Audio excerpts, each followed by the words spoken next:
So we got the movie Duel. It's a 2022 sci-fi thriller starring Karen Gillan as Sarah, and after getting some terminal diagnoses, her doctor tells her she's going to die and she opts in a cloning process in the movie so her friends and family don't miss her. When I heard first rumors about this movie that Karen Gillan was going to play in it, Aaron Paul's in it, Theo James, I saw some of the screenshots and did not see trailers. I was interested and intrigued to go see this because Karen Gillan, if you guys don't know, she did amazing in Guardians of the Galaxy movies, Avengers movies, as well as the new Jumanji movies. She's also sexy, beautiful, and gorgeous. Basically, this is her movie along with some supporting cast, but she mostly carries this because of the cloning process. So not only she has to play herself as Sarah, she also plays Sarah with a slightly different version because the way you can tell is because of eye color. Sarah's hair is more full, she's more in shape, even though I'm not trying to be like mean, but that's how the movie portrayed it to us. So when this movie was featured in Sundance Film Festival, I couldn't go because I'm not that big yet, but when it came out in select theaters, not all of them, which I did wish more theaters would see this movie or able to play it so more people can like see it, but if not, it comes in streaming or maybe comes to expanding more theaters. But Duel was a nice premise because I always like the cyberpunky neon drenched futuristic type movies. That's where I'm coming from, so I really like that. So I immediately knew I was going to be interested in treating this film, and yes, let's be honest, I did like this film. I like this movie a lot.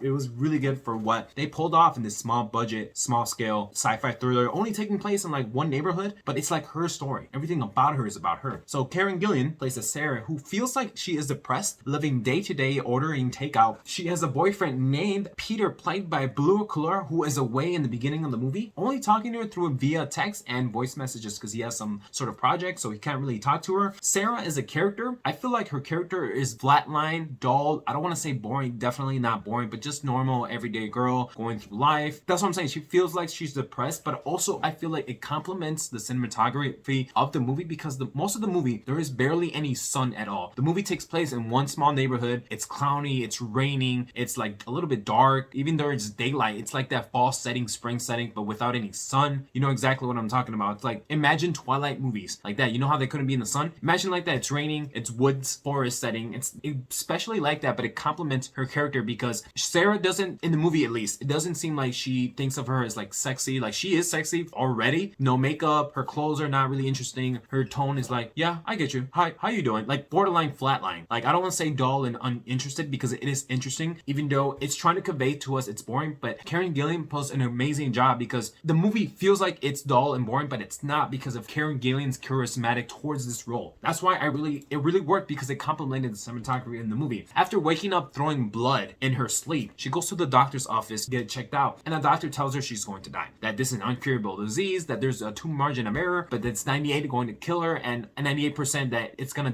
kill her, but not like it's gonna be painless. So this movie has this cloning process where it's offered to people that are going to die, that she gets herself cloned identically, and it doesn't hurt. It's amazing what futuristic can they pulled off. And another Sarah comes up, and it's played by Karen Gillan. That's what I'm saying. It's really her movie because she plays both of these. So I don't know, the way they made it was intriguing because not only she had to do one role, she had to play someone else like the same time. So I don't know if the movie had a double, which I don't think it is because you don't need that on like a big budget movie. Like this is a small scale. She had to play two, which is great, but the version of the cloning is a little bit different. Her eye color is different. She does appear to be a little bit more sexy, I guess. From her hair, it's a little bit more full. She's more in shape. I'm not trying to say that herself she wasn't, but just it's because of the movie. However, it is clear to us that 10 months go by and the doctor tells her that she's not going to die. Now that's where the movie really starts ramping up because it's this clone that's been here for 10 months. Her boyfriend, her mother love the clone more than herself because it's little things like Peter says, and there's like a heartbreaking scene, there's like a heartbreak scene, fighting couples relationship. That's why I dig it because I'm just like, oh my gosh. And then the Peter, the guy, he chooses the clone. Now this isn't spoilers because this is just resting up for the rest of the movie, but the clone just seemed more sexy, more outgoing. And